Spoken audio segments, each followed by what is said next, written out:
Okay, good everyone. You're welcome to the Pi Show, where we talk about the problem great leaders across the world are solving, the ideas they're using to solve the problem, and the enterprise they are building or they have built. Today, we have a great personality in our midst today. Is a brother, is a global icon, and is a proud son of the kingdom of God. And I tell you, he's got his I calling a man of many parts. He's been there. He's been right from his students' days back in Unilag. I believe in Unilag is been doing awesome things for the student union, touch the environment there in Akoka. I hope I pronounced that right. And today is a global voice touching lives across the world from Nigeria to the United States, back to Africa, Morocco. He just left Morocco not too long, where he went to present a talk. And so we are honored to have Dr. Joshua on the Pi Show, where we'll be asking him some questions. I am looking forward to his answers. He's someone I've grown to have strong respect for because he has lived the dream. You know, there are people that just talk the theory, but when you see a man that has truly lived the dream, put the theory into reality, we want to listen to such a person. So I want to say thank you and welcome to the Pi Show, Dr. Joshua. The Pi Show is actually the word Pi means purpose, the problem you're solving, want to know the problem you're solving in the world. You're passionate about solving the ideas you have. The I represent the ideas you have to solve the problem. And the E talks about the enterprise you have built or you are still building, because there's no end for a serial entrepreneurs like serial entrepreneur like yourself. We know there's so much you keep doing across the globe. So once again, I want to say thank you for coming to the Pi Show. We're going to go straight because I think we need to hear from you. And I also understand you're a very busy person. So I would like to know, Dr. Joshua, could you share your journey, how you went from your early beginning to becoming an international voice in leadership and entrepreneurship? You can begin by introducing yourself, but we would like to hear this. I believe we are the audience. We want to know this part of you. How did you begin from your early beginning from Unilag, and you are now a global voice when it comes to leadership and entrepreneurship? Can you introduce yourself and please share that experience with Thank you us? very much. Thank you. Thank you so much. Um, my amiable host, I'm privileged, I'm honored to be on the Pi Show this afternoon. And I do hope it's going to be a rewarding time for us both, as well as Yeah. our viewing audience. My name is Dr. Joshua Oyini. I'm the principal consultant for Anborian Consulting. We're registered in Delaware State of the United States. We also run out of Nigeria. Basically, we business and management consultants helping you to get clarity in your business and also helping you to tap your public relations, strategy.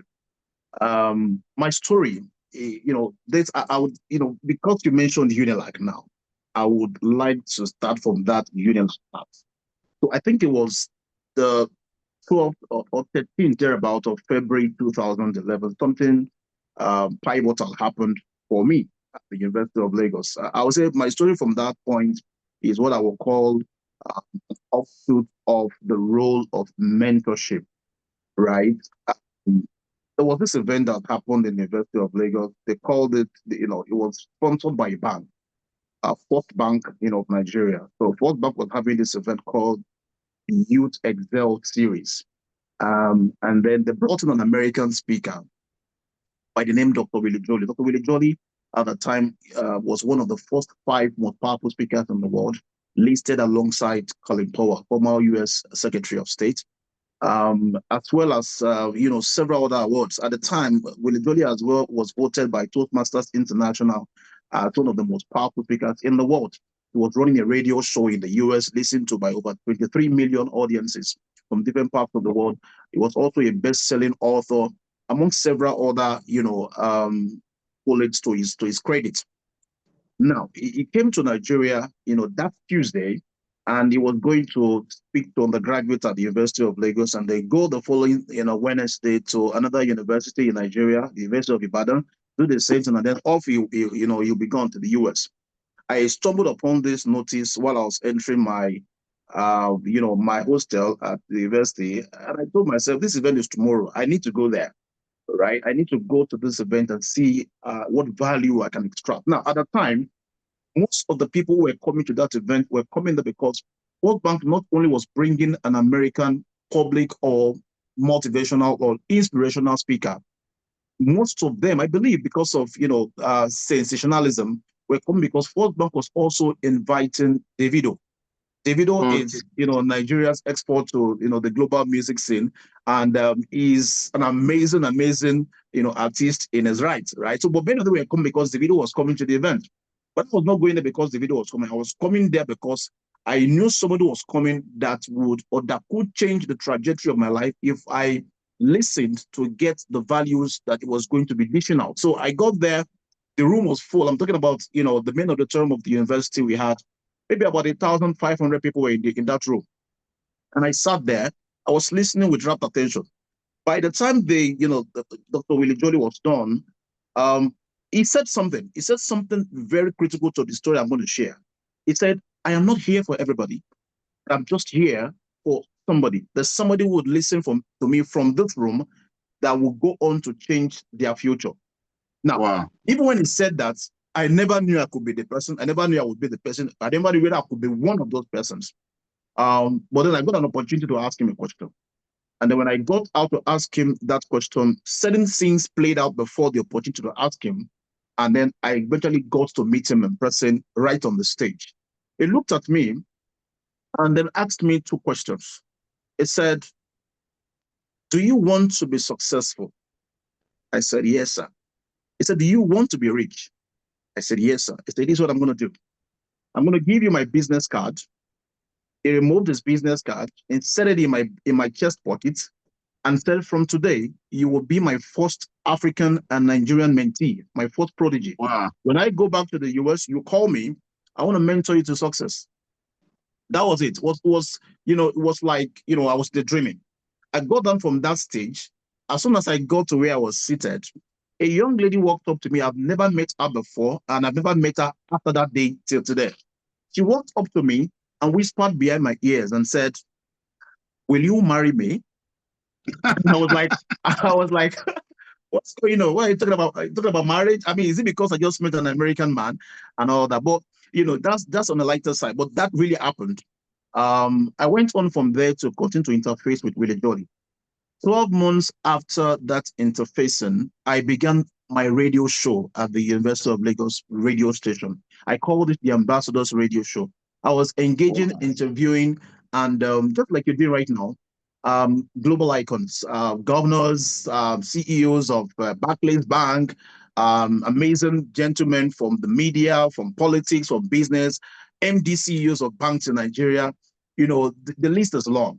I got to meet a lot of awesome people and use their stories to inspire 2 million people every weekend in Lagos. Now, when I did that, that also pivoted my life to another level. 15 months of doing that, I met some gentlemen who said, would like you to put in for a competition. And that competition, you have a chance to be able to get grants or get opportunities to travel and all that. I said, I put in for it. When I put in for that opportunity, March 9th of 2015, just a couple, about 13 months after I began the radio show, I won what is known as the Global Student Entrepreneur Awards. Now, the Global Student Entrepreneur Awards is the world's premier awards for young people who are doing amazing things right up from college. So I was hosting my show and then started my business right where I was in college. And then I was adjudged the best, overall in that contest in Nigeria. I got a $5,000 grant money. I got a scholarship to the business school, Netherlands. I got Wow. a 1 terabyte high-tech laptop from Microsoft, Nigeria. I got global PR. And then the icing on the cake, I got an all expense paid trip to represent Nigeria and West Africa. I'm talking about some 14 countries, representing all those 14 countries in the United States and on the global stage of the GSCA Awards. Now, when I got to the US, my first time, I was invited to come to speak to give an exclusive interview on the Voice of America television. Everything was happening so fast. I was in my hotel in Capitol Hilton that was just 2 blocks away from the White House. And then I got a call and said, "Are you Prince Joshua Oyeni?" I said, "Yes." "You are the contestant from Nigeria?" I said, "Yes." "You are here amongst other 40 contestants from different parts of the world?" I said, "Yes." "Would like you, just you alone, come to the studio and then speak to the American people, speak to the American government about what you're doing in Nigeria." That was, mind blowing for me. I got on that platform, and then people listened to me from different parts of the world. I was getting messages, "Oh, we heard you from here, we heard you from there," and all of that. Now, I said this to say this. Before this incident happened, I was a regular boy on the street. My father was born, you know, to the regular persons that you can imagine. I was also born to him in Ajegunle area of Lagos State. He used to be a taxi driver. My mother was a petty trader. I lived in wooden plank-built houses in the slum in Ajegunle, where if it rained, anytime it rained in the night, we never used to sleep. The water would seep through all the planks, and then we had to be on our feet until it is morning. And then from there, I went into hawking. I was hawking anything to survive, from hawking bean cake, we call that akara, in the local parlance. I was hawking that. I sold kerosene, which is a byproduct of crude oil. I also sold, books. I sold, yam fries, just name it, whatever it is I could do to survive. I did all of those things up until college. And even when I was in college, because I was self-sponsored, I lost my father, about 5 years before I got to college. And then I had to, hustle. I had to go teach, do some extra moral teachings, make some money, come back to campus and fend for myself. It was pretty much challenging, very challenging. And put that on with me being the fourth child and being the only son of a family that had lost its breadwinner. So I had many caps I was wearing. But I would say that one thing that stood out for me was because I hoped and I trusted and I held on to the hem of his garment, like they say, like that hopeless woman that had, the issue of blood. That said, if I could just hold on to the hem of his garment, I would get my deliverance. That was what I was doing. I was going from, I was seeking God. I was asking him. I needed to turn my life around. I can't live the way my father lived. I can't live the way my mother lived. I can't be a nobody. My father did not, I didn't see him go to Abuja all these years. I didn't see my mom go anywhere, not even across states. But I'm grateful today that, God has been able to turn that story around for me. Today, I'm traveling, back and forth. I've lived in the US for 4 years, going from Europe to Africa. In the last couple, weeks, I've been to about 5 countries, doing amazing things. It's been phenomenal. So I would say, to me, my story is a story of inspiration, hope, and then mentorship. Yeah, this is lovely. Actually, I'm so inspired hearing your story, Dr. Joshua. I know that when preparation meet opportunity, you talk about success stories and like yours. Can you tell us how prepared were you before that opportunity showed up? How was your life like? Because most people will hear your story, especially students of the Dairy School of Entrepreneurship from different parts of the world, and people that are also listening to you, emerging entrepreneurs and professionals. I I also would like to know, how did you prepare for this opportunity? You have a different perspective going to that show, and that was where the journey began. From listening to you, can you talk about preparation? Because it would be nice for emerging entrepreneurs and professionals listening to you to understand that success is activated. I know you did some things, and you went through Yes, the I'll be glad. I'll be glad to share. So, um, about some 10 years before that opportunity, I'm talking about 2003, 2004, thereabout. I was in grade 8, grade 9, thereabouts, in high school. I had a Ghanaian principal, Mr. Ajay. We'll call him Mr. Ajay. I believe it's been long gone to rest in glory. Mr. Ajay used to have me come to his home somewhere in the outskirts of Agege every Saturday. I will go to Mr. J's house, my Ghanaian principal, and I will take newspapers, whether they were published in 1980 or 1990 or 10, 15 years, 5 years before. I didn't care. He had, a stack of them. I would always go through them and read. I was just reading. I was reading from politics, reading business, reading global matters. I was doing so many things that my peers at the time did not find interesting or exciting, right? I didn't know I was building something. I didn't know I was, investing in what they call residual knowledge. So I went on doing that, and then I got into the university. I mean, I finished the same year I finished from high school, the same year I got admitted to the university originally to study chemical engineering. We were only 34 that we admitted that year to study chemical engineering at the University of Lagos. And then when I got into the university, I continued to read newspapers. I would subscribe to what is known today as the daily newspaper submission. Business Day newspaper was, giving some kind of discount to students. So I was getting all of those things. Then suddenly I picked interest in writing. And so I said to the vendor, I said, could I write for Business Day as a student correspondent? And they said, why not? Of course. They gave me a contact.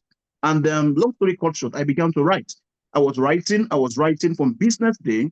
I started writing for about 6 national newspapers, from Daily Independent to The Guardian to The Nation, to Punch Nigeria, to Business Day. I was writing for several of those newspapers. Now, there was a particular article that I wrote that shot me out into the limelight, where when we have the former president, Goodluck Jonathan, on seat, ASU, which is the Association of Staff University of Nigeria, ASU went on strike for about 6 months. And many of us students were really exasperated by all that was happening. How are we going to go with our future if we kept having recurring strikes action like this? So I took my pen and I wrote an article and had it published in the Punch. And then several other newspapers took that and published it. Now, when that article was published, because I wrote it straight to the president, and I called it an open letter to President Goodluck Jonathan, saying that we as students were tired of what was going on in the Nigerian tertiary education system. I didn't know that was going to bring such a claim. I saw people literally arguing on platforms, on official platforms, saying whoever wrote this article is not a Nigerian student. This is too refined to be written by a Nigerian student. In fact, as a matter of fact, somebody said this guy is definitely camouflaging for Nigerian students. He's probably, studying in diaspora. And then somebody who knew me said, hey, I know this guy. He's the new lad. I know Joshua. He is actually the author of this. Now, they saw that as a refined article, not knowing that I'd been reading newspapers far back, 10 years before. Not knowing that I've been, sapping in, all the beauty of fine writers and, great penmans and all of those. I put them together and then delivered an article that shot me out. When I did that, then came an opportunity as well for me to also present a proposal. I was going to write something to the University of Lagos and say, I needed you guys to give me a platform to be able to express my speaking opportunity. And they said, go and write a proposal and bring it. Now, this was me who has been writing. Now you're asking me to go and write, you give me an opportunity in an area where I had honed my skills. So I went and I wrote a 2-page proposal and I sent it to the management of the university. Now, guess what? That proposal was approved. I was given free airtime to do my stuff for 5 years by a federal government-owned radio station without paying a dime. Now, when I was doing all of that as well, that also led me into several opportunities. I got to represent the University of Lagos at several public speaking fora and platforms. I was a public debater. I was a speaker. I was traveling from place to place representing. But all of these were because I had prepared myself. I had imbibed the culture of reading, because there is no leading without reading. I was reading vast. I wanted to know something about everything. In fact, at the point in time, myself and some other undergraduates were tested on something. We were asked to come to a platform at the university, and they told us we're going to be doing impromptu presentations. And so they asked us to, put our hands into, a kind of a raffle, bucket or basket, and picked out random numbers.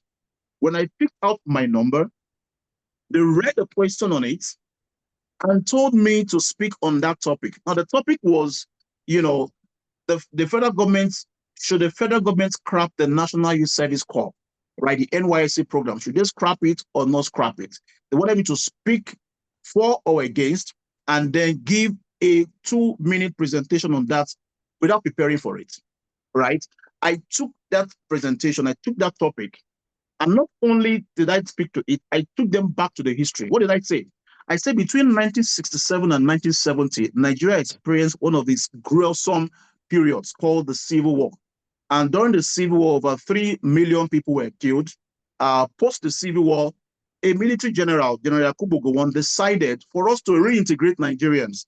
Let us have a program that enables Nigeria to meet themselves, live with themselves, understand their culture, speak their languages, and become reunited as one people. And so those who studied in the southern part of the country should go and do a 1-year mandatory service to the federal government in the other end of the other country of the country. And so that would promote intercultural exchanges and relationships and tolerance and all of that. So if the federal government did this for this beautiful, noble purpose, there is no reason why the same federal government should scrap the program. When I did that exegesis, I won that contest hands down. Everyone just, this guy is the best, because not only did I not prepare for it, I gave it as if I had enough time to do preparation. So the point I'm making is this: all of those things were things I did up until now, and I continue to read. Every day I'm up reading what's happening in global affairs, what's happening in the forex industry, what's happening in oil and gas, what's happening in the north parts of Nigeria, just trying to make sure that I'm up and up to date on everything at the same time. And that is, like I said, is a recipe for leadership. And I believe that was one critical part of me that aided my meeting opportunity and taking them with two hands.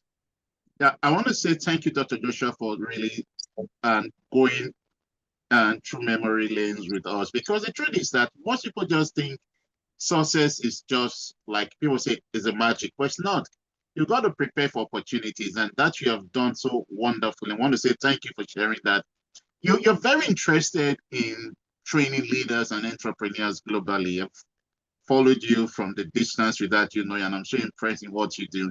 Can you really, in 1 minute or so, tell us what inspired that? Why are you inspired by talking to entrepreneurs and leaders? Why? Why do you feel that is your core? I know you do so many things, but I can tell you're very passionate about talking to entrepreneurs and leaders globally. Why?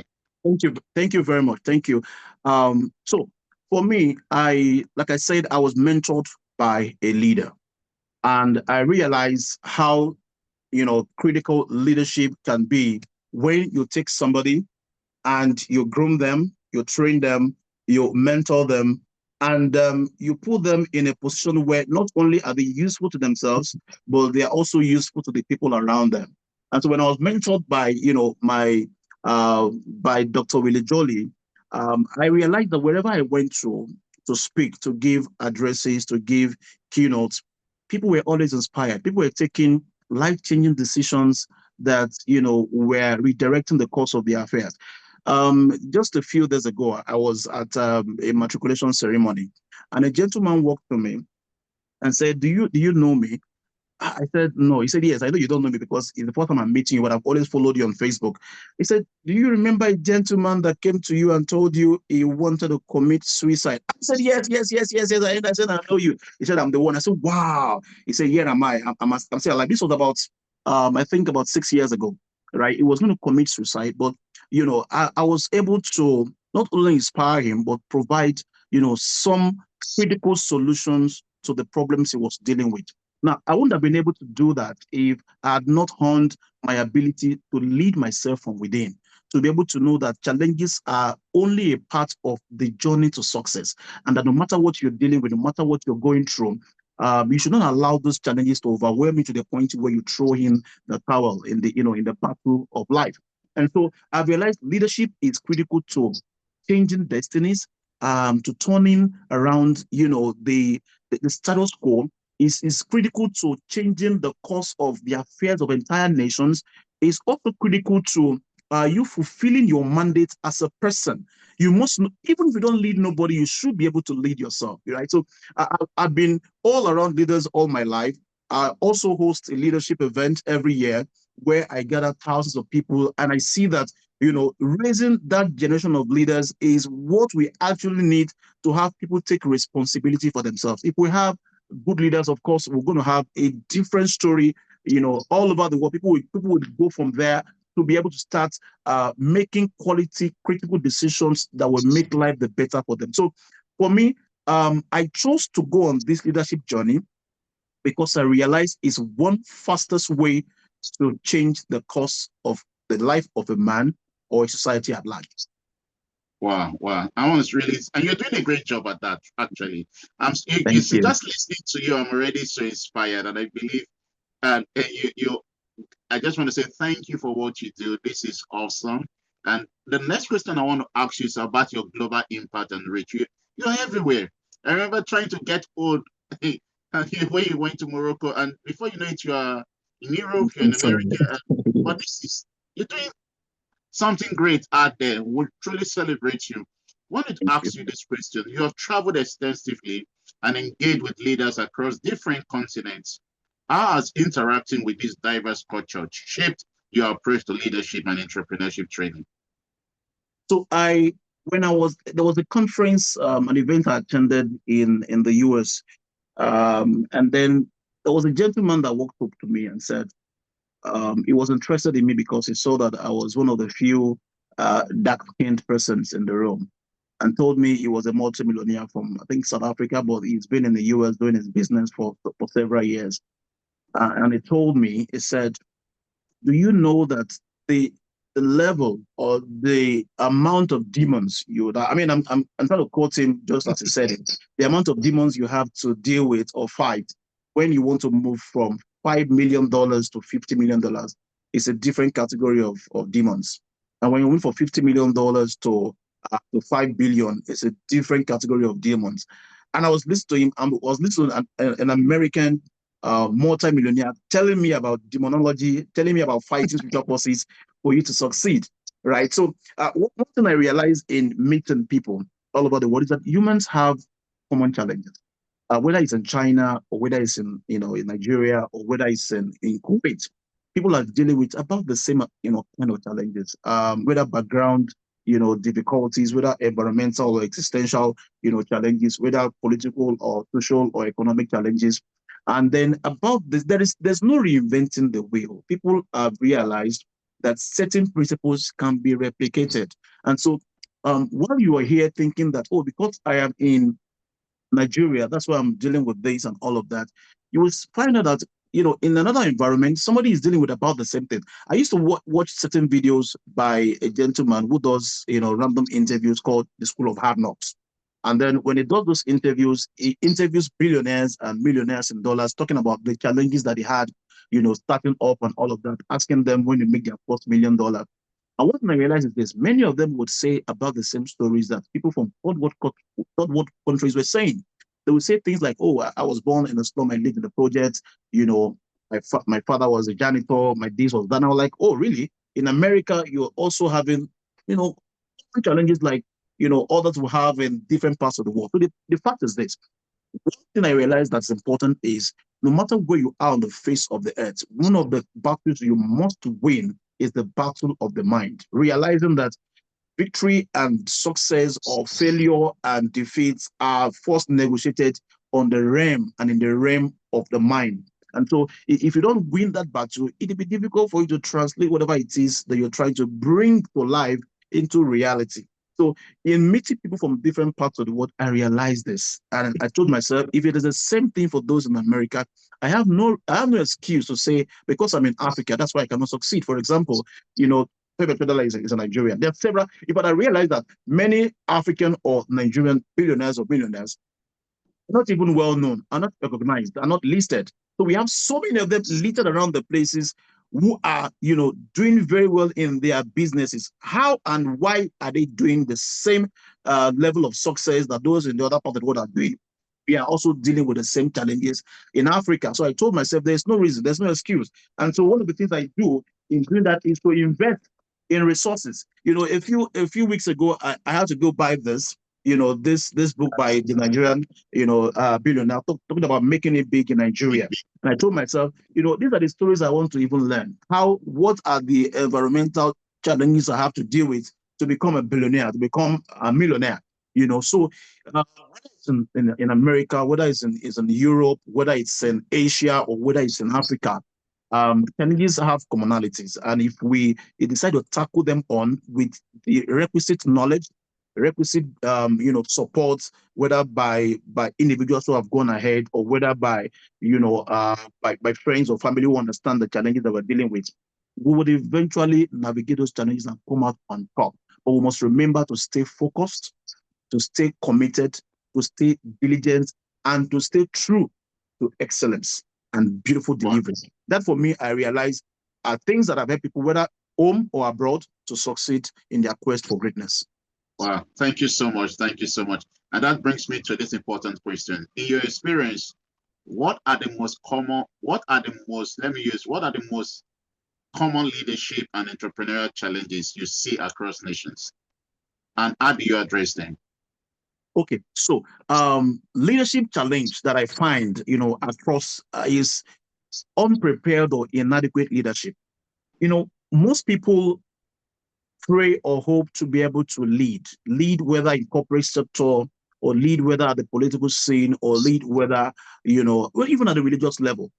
But unfortunately, they are ill prepared for when the opportunity comes, because they have not really dug deep into appreciating the enormity of the challenge. And that's why, in Africa, you see people who they say they've been leaders for so many years. They've built industries, they've built communities, they've built states, and then they are aspiring to more or greater level of leadership. And by the time they get that, you find out that they say, oh, we didn't know it was this intense. We didn't know it was this challenging. We didn't know it was this bad. But we will only do the part we can do. We'll do our best, but it's a lot of problem. And I'm wondering, but we have always known you to be a leader.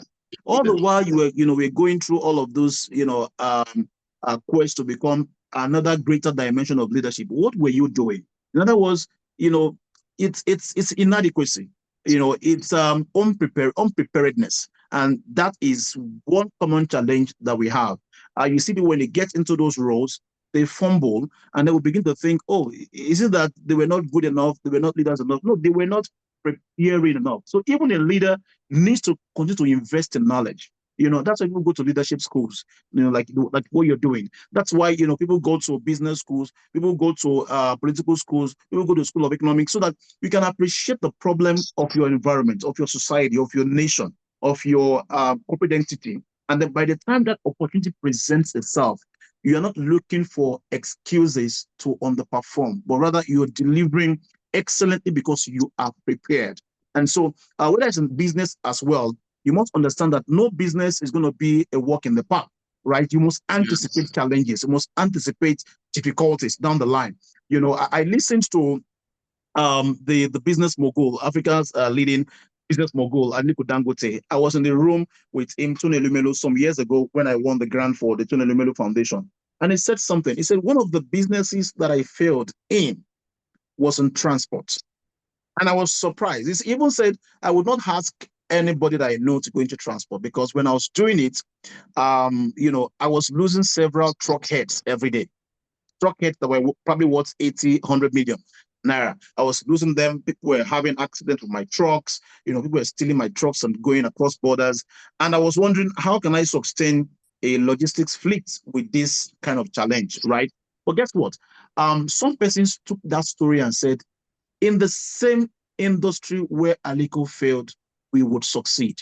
And there are people who are doing haulage businesses and are succeeding and making several billions out of it. Why? Because they decide to take that failure story and tweak it around and look at why things are not working, and go back to the drawing board and make it happen for themselves. A businessman may not succeed in every business that he does. It doesn't mean that business is bad. So what I have learned is this: learning from our failures can actually be a turning point around, even for our own success or for the success of other persons. Thank you. It's like, that's lovely. Talking about falling forward, it is important we get this as a people and understand that we can succeed if we put our heart in there. So I want to say thank you for sharing that. We're grateful. And I don't know if one of our audience, Mary, can please mute her mic. We'll be back. There are people that are joining now. We appreciate that. And so we just want to say this, Mr. Dr. Joshua, what are we talking about your faith? And please, Mary, can you go off, please? And appreciate that. Dr. Joshua, are you still with us? We'll be talking about our faith at this point in time, faith and business, and faith and influence. We hope we could get you contribute to this right now. We'll see how it goes. Um, how do you integrate your biblical principles into leadership and entrepreneurship coaching while connecting with both faith-based and secular audiences? How do you do that, Dr. Joshua? Can you help us with that? Thank you very much. So I was raised primarily by Christian parents.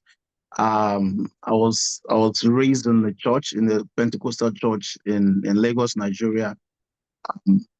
I read through the Bible from cover to cover at age 15. Wow. This year, for example, yes, I was reading 4 chapters a day. I went for my first missionary journey at age, I think it was age 13.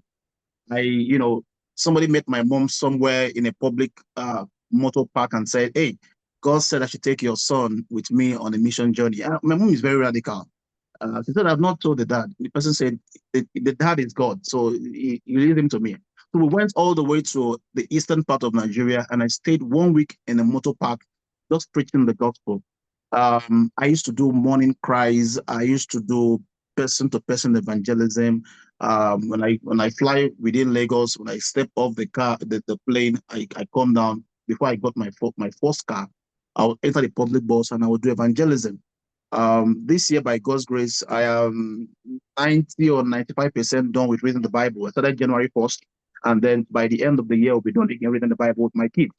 So now the point is this: my life and my story revolves and centers around my faith.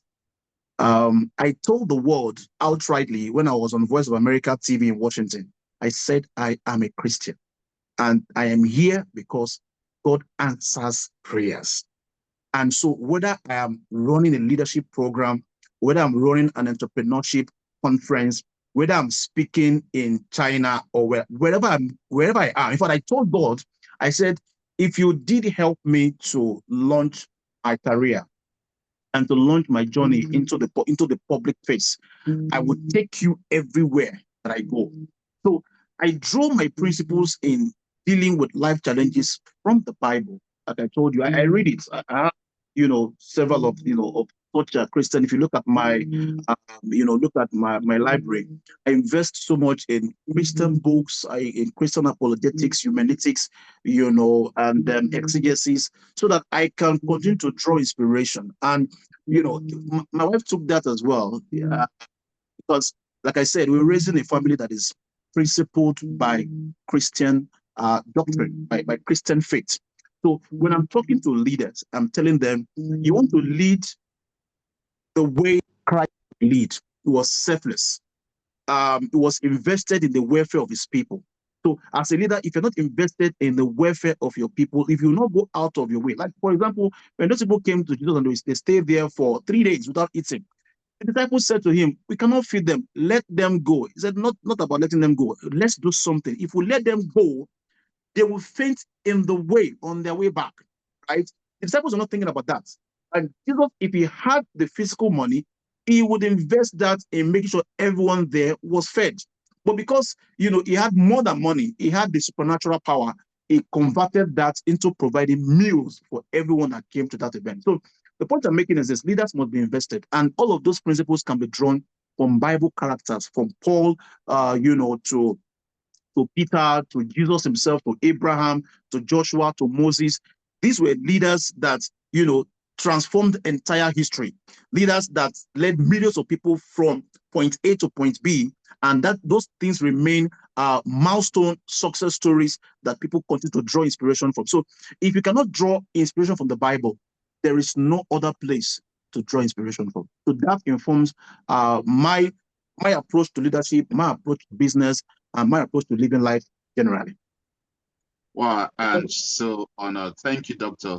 and for being the light in the world. And this is actually inspiring, I must say. Thank you. Thank you for sharing this. And that is why I Thank you, want to sir. ask you this important question. You mentor and train many entrepreneurs globally. I'm sure you do that up to this I very do. day. Okay. What are the top three success habits you believe every entrepreneur must cultivate? Thank you very much. So, in the course of my sojourns and journeys, I've been privileged to be invited to speak in conferences to young professionals in different parts of the world. When I started out, it was mostly the U.S. I was going to the U.S. back and forth. I remember one event I spoke at was called the Young Professionals Conference. It happened in Washington. I think it was 2019. They had invited all young professionals from different parts of the country to come and then hear speakers, and I was the only non-American resident that was invited. No, I was the only speaker not living in the U.S. that was invited. So I got there, and I not only when I go to such events, not only do I go there to speak, I also go there to learn. I go there to meet other speakers, to network, to engage. Somebody walked up to me. I was speaking, and then when I was done, somebody picked the mic and said, "Can you allow me to say something?" And then when I looked at the person from where I was seated on stage, and I saw there was someone that I knew from way back in Nigeria. He was there as a student, and then he said, "I am here in the U.S. because that gentleman, Dr. Joshua, decided to be my guiding angel, my guardian light." He used some kind of adjectives that I can't really remember. But the point he was making was that I was instrumental to his coming into the US. How is that? A few years ago, I mean, it was 2, 3 years before, I went to speak at another conference in Lagos, Nigeria. And then I told the people that were there at the conference to say, if you are here and you have an amazing academic profile history, submit that. We would look at how to give you opportunity to study in the US. Now, the gentleman was there. He was 15 years old at the time. He submitted his academic credentials to the team. The team submitted to me. I submitted that to my colleagues in the US. Long story cut short, this gentleman was given a scholarship. He traveled to the US that same year to study medicine, finished, became a doctor, is doing very well. And then he came to tell the story of how his meeting me became the Wow. turning point for his journey. But what I realized is this: that gentleman came to a conference where he believed he could both extract value from the speeches that will be given, meet people, maybe be able to make quality decisions that would make his life better. So I realized for me that also worked. I was going to conferences and events from time to time. In fact, it was one of the conferences that I went to, somewhere, a very small event where like maybe 20 in the room, somewhere in Lagos. I sat in the room, people were speaking. When they were done, I asked myself, who do I network with here? I don't know nobody. I saw a gentleman at the back who was having POP, plaster of Paris, on his hand. Apparently, he had had an accident. I thought maybe he broke his hand or something. So I went to him and I said, "How are you, sir?" He told me it was fine. I said, "What happened to your hand?" Then he said he was in a car accident with his friends. He lost one of his friends in that car accident, but he survived with a broken arm. And then, today he's living to tell the story. I said, "So sorry about that. What do you do?" He told me he was running a platform where he was helping to publish information about grants, scholarships, academic admissions, and exchange programs on his website. And I said, beautiful. I love that. I would like to take what you do and tell more people about it. That was what I said. Now, number one is this: going to value platforms is one critical component for success. You can't work alone. You must engage with whether platforms or people to be able to succeed. So that was one. That gentleman that I talked about that went to the US was at a platform. Myself, I was at another platform. Secondly, you must give value to get value. Whether you want to succeed in business or in people relationship, you must invest value. You cannot Yeah. draw from a bank account that you have not invested in. So what I Awesome. always do Awesome. is wherever I go to, I try to invest something in people or in those platforms. So I told that gentleman, I said, I want to give your platform some visibility. So allow me to do it. Let me invite you over to my own public platform. We'll have an interview like you're doing for me now. We'll have an interview, talk about your platform. So I did that for him. It was in December of that year. Now, March of the following year, just 3 months after, he called me and said, Joshua, I said, what's up? He said, there is a particular platform I would like you to meet. When you meet them, not only are you going to interview them or give them the same visibility you gave me, I also want you to see if you could be a part of the program or project they are doing. I said, that's fine. So I got to know this other platform through my friend that I met at this program on the island in Lagos. Long story cut short, the platform he introduced me to was a platform that made me win the Global Student Entrepreneur Awards, made me win $5,000, and made me go to the US for the first time. So if I had not gone to this platform to learn from this small room of 20 speakers or 20 attendees, I would not have met Ade. His name is Ade. I wouldn't have met Ade if I had not also invested maybe in my relationship with Ade. Ade might not have felt that he needed to give me anything, right? But I wasn't looking at what he would give me. I was just looking at being a part of his journey. But Ade felt obligated to also contribute to my own journey by introducing me to another platform that also gave me a lift. And so my journey, all of that, I've always come about platform, preparation, people, and then investment in these three. So whether you're an entrepreneur, whether you are a leader, you must ensure to network, you must ensure to meet people, you must ensure to invest in yourself, self-education, you must ensure to draw from experiences, to engage, to network. You can never do this, you can never overdo any of this. You continue to do it, but somebody said you are as big as the rooms that you continue to enter in. So whether it's the room of billionaires, whether it's the room of millionaires, whether it's the room of learned persons, as long as you are engaging and entering those rooms, you will surely become a bona fide member of that room someday. And Dr. Joshua, you've seen. Let me summarize to those people, because I noticed that some of our students just joined. We didn't really publicize this on our platform. We just, the very first day I talked, I remember I just posted it, but I discovered that some people are joining on their own because we decided to just record and then upload.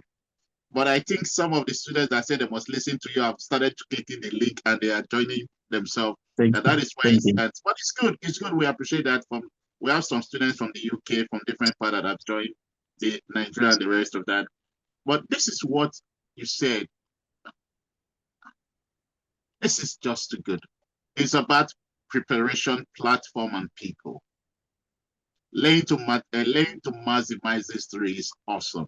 And I know you have so much to say, even just the matter of time, you're constrained by time. Because we have so many emerging entrepreneurs that do not know that you engage by being an asset, not a liability. Absolutely. Absolutely. When you come to any platform, apps, how can I serve? How can I be of value to this platform? You know, most people come to me and they want to get money from me. And like, you don't do that. When you meet someone, serve, look for opportunity to serve. And I want to quote the scripture, the Bible, Jesus Christ, he that seeks to be the greatest must be the servant of all. Of all. Look at what you did. When you met that man, that young guy, you say, your goal was to help him succeed. You gave him a platform, and each was smart enough to understand that each must invest in you by not being a liability, by becoming an asset. And so when people become assets, people will always remember you when they think about something.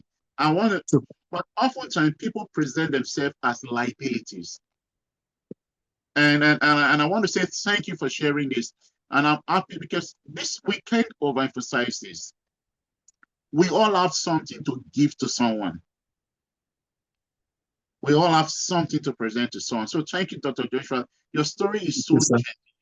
I've watched you over the years, and I want to say thank you for doing this. I want to ask you this. So how can leaders remain innovative and relevant in a rapidly changing global market? It's like the time frame now is just with the whole concept of AI and the rest. How do you remain relevant? How can you do that? Okay. So you just mentioned a critical component of today's rapidly changing world. On Friday, I gave a talk somewhere about the word of AI and then the word of God, right? How do we, uh, you know, understand the uniquenesses of these two words, and then how do we make sure that one does not superimpose over the other? Uh, so if you are in today's world, you must understand that both technology, intelligence, and the media, all of these three components are becoming rapidly transformative elements of modern society. And so if you are not in tandem with the trend, you will be left behind. And so whether you're a leader in business, whether you're a leader in politics, whether you're a leader in the legal sector, you cannot exclude any of these things from your growth strategy. And how do you do that? You stay current. That's the first thing. You must be current. You must understand what's going on in AI.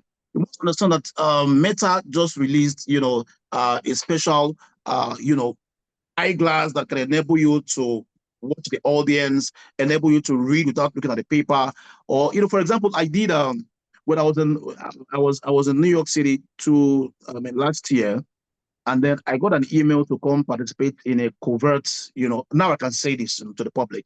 Um, Meta has invited me to come test a particular product, but the eyeglass product that they just released, and then this particular hand gesture technology that, Mark Zuckerberg was doing on stage, we tested that months before it was released to the world. But we're told to keep it, under wraps, not disclose that until they had launched, right? So I'd gone somewhere in Manhattan where they checked us into this amazing building, unassuming, but a lot was going on in that building.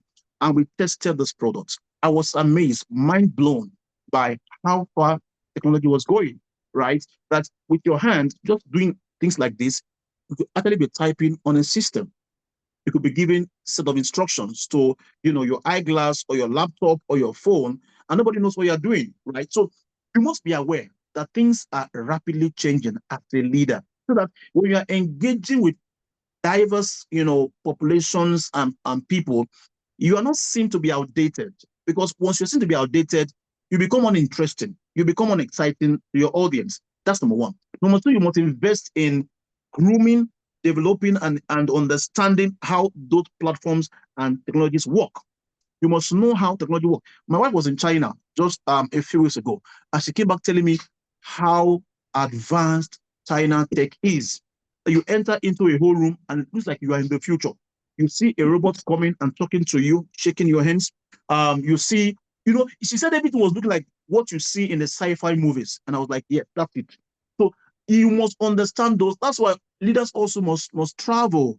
You must invest in going to places. You cannot be in one place. I want to be a globally reputed leader. You must go. Traveling is part of education. Right? So you must start from going from place to place. I mean, I remember many years ago before I started my journey, I virtually visited all the states in Nigeria. Many of them going from campus to campus, engaging. I was getting invitations from there and all that. So all of those things are part of what makes you a well-rounded leader. So you must invest in understanding how technology works. You must invest in understanding how your sector works, right? Go back to school. Some of us need to go back to school. Need to go back to business school. Need to go back to take a postgraduate course, take an MBA, take an MSc.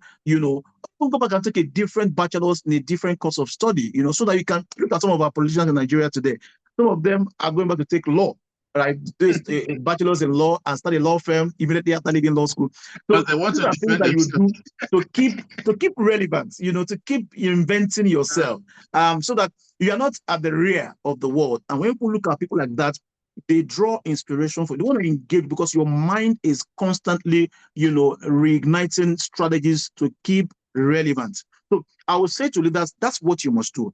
Understand how technology, media, and then the social platforms, how they work, right? Media, particularly I mean by media, you must put yourself strategically in the face of the media as a young person, as a leader, whether you are young, whether you are middle age, whether you are old, you must invest. If you look at it, there are political leaders around the world who understand the positioning of the media. And Yeah, so yeah. they have their own media platforms, including the American presidency. They have their choice media platforms. Some of them, is the Fox News. Some of them is the CNN News. So they have their conclaves, right? So you cannot operate as a leader and not have a strong foothold in the media space. So attend, media press releases, go for media shows, go for radio shows, have, news interviews of yourself published, present your idea, present your strategy, present your relevance to the world using those platforms. That is how to stay relevant. And as you're dishing out, make sure you are refilling the tank. Make sure you're investing in your knowledge bank so that wherever you go to, anywhere you are always able to deliver beautifully, and people are always able to appreciate your person and your experience. So that, I say, is one way to stay relevant in today's world. Thank you so much. I so much believe in this. I think we've got to book you ahead of time for our. We have a conference in London in February, and we have a global conference in June, where will be some of our students will be graduating. Some students will be graduating in February, but we're having our convocation in June here in London. What we do at the Derry School of Entrepreneurship, we organize, apart from the 32 weeks of lectures, you have your online, your back offices where you have your videos, your teaching materials. We also try to introduce our students to master classes and global conferences, and that we hope to get to in one of these very soon. Because we need to master your craft. You need education, you need experience, you need exposure. I call it a tripod of self-mastery: education, experience, and exposure. And everyone needs that. And that is what you have just explained so beautifully. So thank you for that. I want you to share something, because I know I've known you for a while. Can you share with us one personal failure Okay. challenge that taught you a powerful leadership lesson? Yes.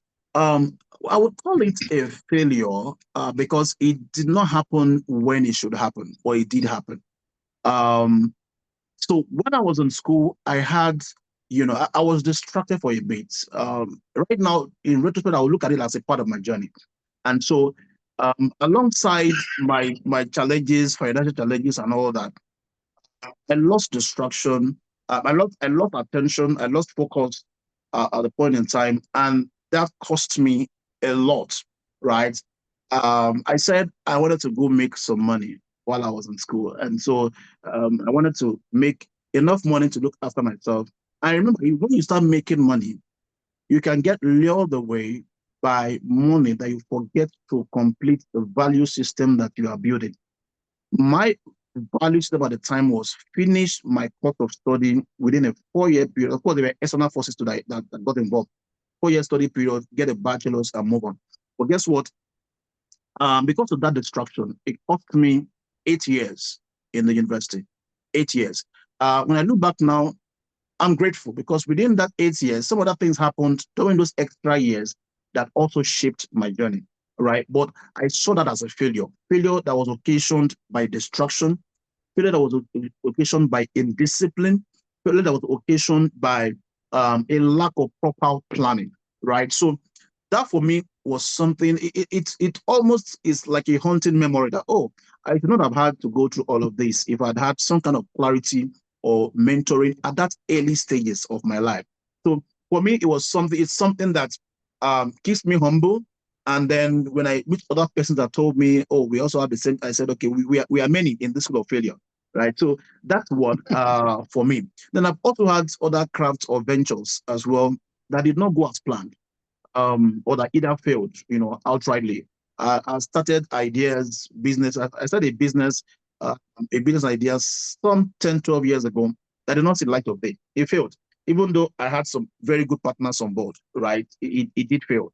Um, at the same time as well, I'd had projects that I started that also failed. I'd organized training programs, projects, and all that not one single person attended, and I felt like, oh my God, why did I invest so much in this, to publicity, and nobody attended the event? Nobody paid to attend the event.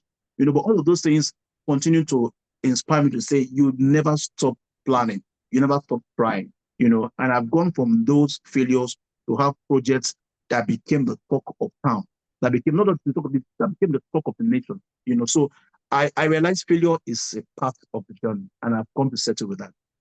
Thank you so much. And your recent program in Lagos was awesome. And It was that, massive. Thank you. that was something else. That was awesome. Congratulations. That was a big one. Thank you. Thank Okay. you.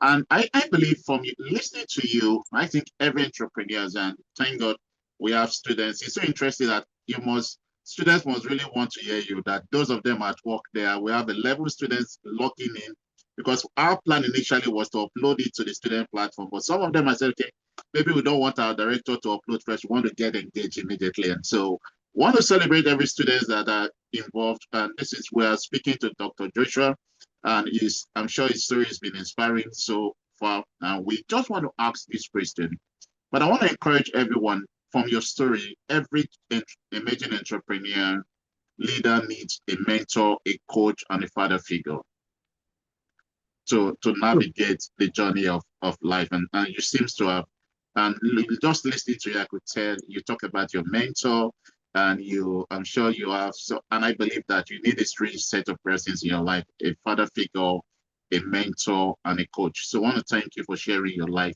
And students are already getting excited with your stories. And so we believe by the time we upload this video, and it's going to be a blessing to several people across the globe. So thank you for sharing. Now, I want you to give an advice because we know you have taken your time more than necessary. And normally we do 45 minutes, 1 hour. You're the first guest that we are exceeding 1 hour, so please forgive us. I think we No just problem. we just enjoy the story that you are real, because I could tell from Ajegule sleeping on the floor to the global space where you are being sought after. This is a true life story. You're giving hope to the person. We have students from Accra, we have students from Tanzania, Zambia, we have people from different parts of. So you're giving hope that it's possible. You don't need to have Otedola as a father to become rich, to become successful. You just have to stay focused and trust in God. Do what you need to do. Understand the preparation, the platform, and the people in your life, and you try to make things work, putting principles together. And that is why I want to ask you these questions. Many young speakers and coaches aspire to go global, including entrepreneurs. What practical advice would you give them to build influence and reach international platforms, just like you have a team? Thank you. Like I mentioned, my journey to prominence and relevance is paved with people all through every fabric of that land. So it comes to mentoring, I have mentors across, various niches and fields. I have a mentor for my married life. I have a mentor for my spiritual life. I have a mentor for my business life. I have a mentor for my political involvement. I have a mentor for personal development. All of this, I have mentors for. Not one person is a mentor for me across both. I don't just say this person is my mentor, right? I use them specifically related to that area of the story that I'm talking about. So when I talk about Dr. Billy Jolie, is my mentor for the area of my launch into media and public work, right? So there is no person that doesn't need a mentor. Mentoring is a hack, is a cheat code. It When they say there's no shortcut to success, there's a caveat. Mentorship is that shortcut. It shortens your journey because the mentor tells you this is how not to do it, or this is how to do it. The mentor goes beyond just telling you. Sometimes they could provide actual strategies to shorten your journey to success, shorter than they had to go through, right? But sometimes a mentor too wants to observe how committed you are to your development and to your leadership journey. So I have a mentor that has continued to watch me for about 10 years. And then he was following my journey. Whatever I was doing, I was carrying him along. I was involving him. This is it, this is it, and all that. But one thing I also realize is this: in the journey, in my journey, which again is a pitfall for most young people who are coming from challenging backgrounds, when they meet mentors or who they think could mentor them, they think a mentor is a financier. They think a Yeah, mentor is a sponsor. So a goof and they begin to engage with their mentor for financial end, and that messes the whole thing, right? Somebody reminded me a few years ago. When I was starting out in my mentee mentor relationship, and he said, "I just met this man." He said, "Make sure to never ask him for a dime." Now, I was coming from a background where I don't even know how to ask for favors, how to ask for money, how to ask for anything, right? So, but somebody reminding me of that further solidified that principle that I have. That hey, this is not the person for this. So rather, what you want to do with a mentor is how can you also provide some form of value to that relationship so that they can appreciate your being in their space, because it's a huge investment for a mentor to draft you into their plan, to draft you into their engagement system. It's a lot. A mentor is somebody who is already succeeding or succeeded in the things you want to succeed in. So they are busier than you can fathom. So for them, bringing you into that that enclave is something you should honor and reward with some kind of service. So I made sure not to engage my mentors for any financial reward or ends, rather to ask them, how can I, expand your frontier in this line? How can I serve you in this line? I was helping them to do several things, with the skill set that I had. Now, one of them was observing me for so many years, kept observing me, kept observing me. I was hosting public events. I was having people come from different parts of the country in thousands, showed up. My last event, we had about 4,000 people that registered for the event in Lagos from more than 25 states in Nigeria. And then, he kept watching and watching. And then one day he called me and said, "I've observed you that you've been doing this consistently for almost a decade. And I want to connect you with one or two persons. So draft me a letter, 2, 3 letters, submit to me. I'll recommend you." I did that draft right here in this office where I'm seated right now. And I submitted those letters. Now, the amount of resources, the amount of support that came in, in fact, as a matter of fact, he connected me with a foremost billionaire in Lagos, in Nigeria, very respected billionaire. I won't mention his name, in Nigeria, and said, "This guy is doing something. I've watched him for a while. He's been a good student of my School of Leadership. I want you to support the work he's doing." I mean, my leader, sir, the amount of support that came in is not something I want to own up to, publicly, but it was heavy. When that support came in for the event, I had never seen such amount of resources, financial resources coming for my project before. It was in multiple of tens, of millions that came in. Just because somebody said, "I've observed you. Over the years, you have continued to stay consistent. You have not been after my resource, not been after whatever I can offer you, but you continue to invest in people. Now it's time for you." He told me, "This year is time for you to reward yourself. I want you to reward yourself. And so I'm going to make sure you reward yourself." So, it just goes to show that you have to continue to invest in people. You continue to serve. There is a slogan I heard many years ago that says, "If you are too big to serve, you are too small to lead." You must continue to serve people, whether you are a CEO, whether you are a head of parastatal in government. The other day I watched this video of a federal minister having an altercation with a naval officer in Lagos. And I could see the pomp attached to that office as if, that person was a demigod. And I was asking myself, do these people understand the actual genesis of the word minister? Do they know what it actually means? Yes, I know it has other meanings in government, but the actual word is somebody who serves. So, we have lost the true essence of leadership, and we have appropriated and arrogated so much powers to that position. Meanwhile, we are supposed to, like you quoted earlier on, you said, Jesus made it very clear. He that will be the greatest in heaven, that will be great amongst you, must serve all of you. And he exemplified that. He watched their feet, right? He watched their feet to show that this is how you must do it. He led them by example. And so I believe a leader is somebody who goes all the way, who shows others the way, and also leads by example. So that way, we continue to build on ourselves. We continue to develop ourselves. We're going to invest in relationships. We continue to learn from others. And one way to do that is by acquiring quality mentorship and then investing in those mentorship as well, not only receiving. Thank you, sir. I want to say thank you so much, because I'm glad that some of our students are listening to you, because there are people that I mentor. There are people that our school in the UK gave scholarship, but they have never added value to the school for any reason. They don't share what we post online. I'm being sincere here with you. And I spoke to one of them when I said, when you're not an asset to your mentor, you should change yourself. That's the truth. And I've seen people that come to me among the students and they say, sir, what can we do to support this school? Not knowing that they have planted something in my heart. Yep. And for some of them, I've made a decision that I'm going to take them till they get to the PhD, they get to the doctorate program, because people need to understand this. The first person that gave me £1 million, that was a long time ago, was actually a retired general that people go around this general, they're asking for money, but I never did. I was so close to him at that point in time.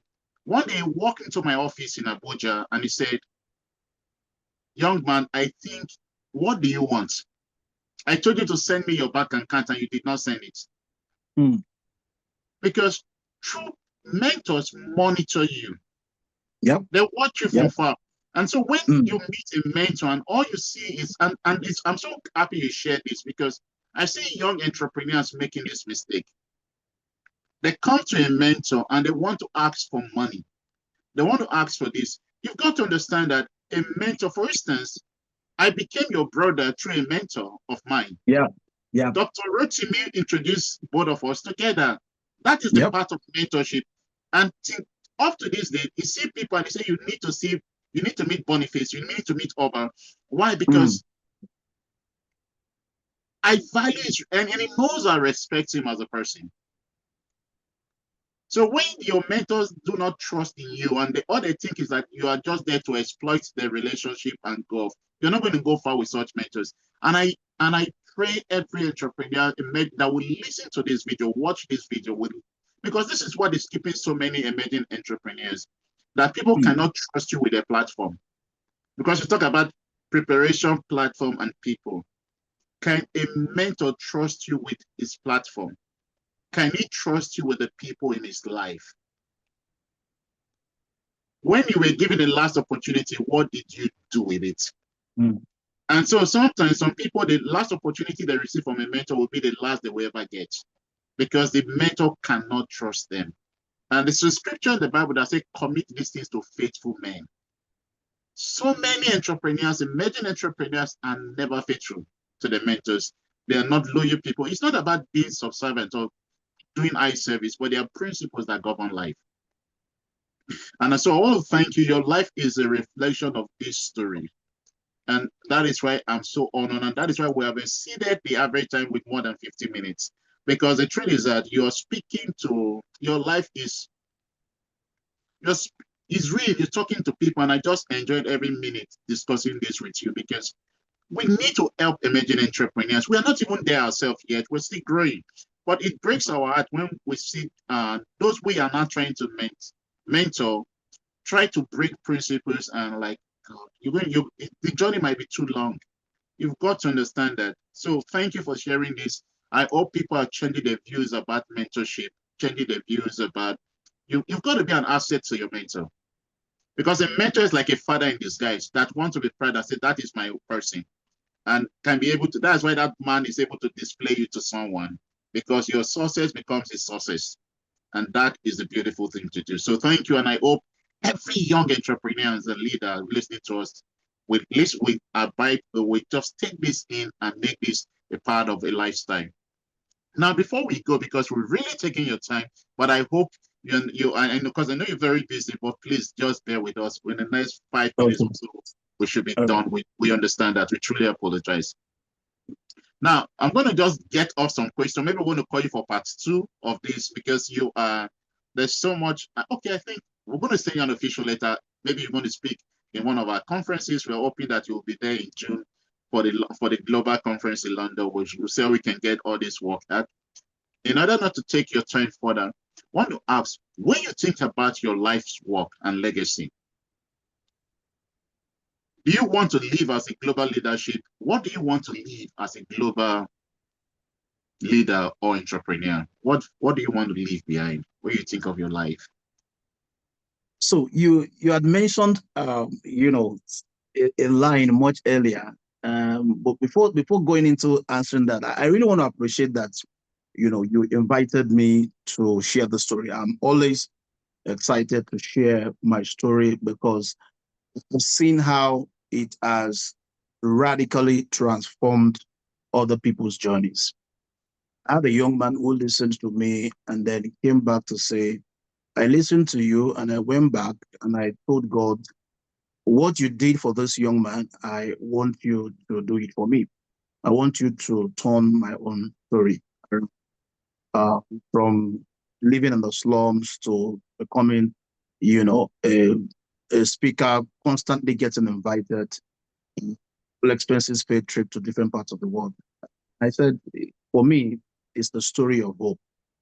I want to be remembered as somebody who inspires hope and inspired hope. So I'm working on something. Uh, my tagline, that I'm working on is the apostle of hope. Right? When I was engaging with God in my spirit, what really do you want me to do for people? And then he kept saying, I want you to, I want you to give them hope. Give them hope. Wherever you are, wherever you go to, when people come around you, let them see hope. So your story, your 8 years to join in the University of Lagos, so that because I want you to give hope to people who have lost hope in the academic journey. Your challenge at the beginning of life is because I want you to give hope to those who have nothing and they never think they could amount to anything. Your your financial challenge is because I want you to give hope to people who thought that because they don't have anybody, because they don't know anybody, they cannot succeed financially. So every part of my journey is designed to inspire hope. And that's what I want to live to be remembered by. That there's a young person that I met or that I read his book. I have a book, that titled From Night to Light, How Can we I say a went. copy? Maybe our students can know how to get the book. Do you have a copy? Yes, yes, I do. Yes. Okay. From night to light, how I went from local to global, and how you too can, right? This book has inspired thousands of people from 2016. There's a Nigerian billionaire that bought this book for so many members of my audience event in 2016 when I first launched it. He was so inspired um, by it. This book has been sold far and wide in the United States as well. I remember traveling one day and then I got stopped by the US Customs. And they were asking me, where are you going to? I said, I have a speaking engagement in the US. They said, can we see your invitation? But that day I'd forgotten my invitation. I didn't have it with me, nothing. So I was caught in that web. And my plane to the US was a stopover, right? And my plane was loaded. For those who understand, how the US coming in that space. So this was in I think it was in Abu Dhabi. Abu Dhabi has a US pre-clearance station where they check Okay. you into the US even before you arrive in the US. So that was my situation. So if I did not get clearance from those guys at that US pre-clearance, I would not board that flight to the US. So, but guess one of the things that played the part for me was this book. So they saw this book with me and said, "Oh, is that your book?" And I said, "Yeah." They said, "Can we see it?" So I gave it to them. They looked at it, checked online, and saw that, oh, this guy is an asset. And they said, "Okay, you can go, right? You can go, you can go." So um amongst other things that did happen. So, but the point I'm making is this is one of my earliest books that I wrote. I have one or two others, and I'm working on something pretty soon. But the point of it is to inspire hope, is to give people a thought in their mind that they can come back to become successful, no matter how challenging or dark the journey of life has been for them. And so, for those who may be listening to me, whether it's in business, whether you have failed in business, whether you have failed in marriage, whether you have failed in academics, whether you have failed in any form of leadership or journey, give yourself another chance. There is another opportunity for you to rise. So tell yourself, I'm going to rise from these ruins and I'm going to reign in the sphere of life that I'm designed to reign. And you find out that the moment you profess that and you confess that, the elements of the universe, the elements of force, and the powers of divinity that controls positive speaking, right, powered by the word of God, will begin to go into effect in your life. They call it the powers of the cosmos, but that is designed and managed by God. And that's why the Bible says life and death are in the power of the tongue, and they that love it shall eat the fruit thereof. So whatever you say with your mouth becomes, something that can transform your life, ultimately. Thank you so much. Before we ask you the final question, I want you to tell us, where can people connect with you to get these books? And for those that may want you to mentor them, how can they connect to Dr. Joshua? Okay, so I am on LinkedIn at Dr. Joshua Oyeni. All my platforms. I also have a website, Joshua Oyeni International .com. You can check me out. But on LinkedIn, you'll be able to send me a request. I'm on Facebook. My Facebook page is verified at Joshua Oyeni. You'll be able to send me, follow me, or send me an inbox message. I'll connect with you. Uh, and then from there, we could decide to take it a step further. I could share my number if I realize we need to go that step further. But I'm available on all social media platforms, the major ones: LinkedIn, Facebook, Twitter, and Instagram. I'm very well represented, and I also have a website. My Wikipedia page is also in the making. You'll be able to see more of my work on that platform as well. Oh, thank you so much. Thanks for sharing. So, a final question. We wish we could have you for another 2 hours, but you've got work to do, and we understand that. So, what is the one final message you would like to leave with viewers about living with purpose, faith, and a global impact? What would be that message? Every journey to success is going to be laced with setbacks, with challenges, with failure. But my victory line has always been never, never let your background put your back on the ground. Never Wow. let your background put your back on the ground. Always fight until the victory is won. Always fight until the victory is won. I had an encounter that would have made or marred me, but I decided not to let that encounter mar me. I took it, I held it by, like they say in scriptures, by the horn of the altar, and I said, I would not let you go unless you bless me. And that decision alone, transfigured my life within 10 minutes. So never let your background put your back on the ground. Hold on to hope, hold on to hard work, to diligence, to honesty, and to excellence. Deliver with excellence, execute with excellence, and you will find out that those multiple doors will continue to open to you. Now, sometimes you knock on certain doors, and those doors seem to remain shut. Not to be bothered. Continue knocking on other doors. The right door will open to you. Wow. I want to say, may the Lord bless you so much, Dr. Joshua. You've been Amen. a friend, you've been a brother, and it's been a joy knowing you and watch your progress all these years. It's just been a joy. I want to thank everyone and listening to us. We want to truly appreciate all the students of various School of Entrepreneurship, but also entrepreneurs, professionals across the globe. We'll be uploading this interview on the Fegocan TV and YouTube and the Darren TV, and also on LinkedIn. We expect every one of you go there, watch this video, share the link, because everyone needs to hear Dr. Joshua. This has been an inspiring more than 1 hour section with you. I want to say thank you for coming on board. We are extremely grateful, sir. Do have a lovely day. Please extend our love to your lovely wife, your lovely children. We hope that very soon we're going to see, if not here in London, maybe in Nigeria or in the US, we're going to see very soon. And then this will be live, because we've got to invite you to one of our programs very soon. Thank you, Dr. Joshua. God bless you. Have a Thank lovely you. day. And I want to say, everyone, God bless you. Have a lovely day and stay blessed. It's always till we meet again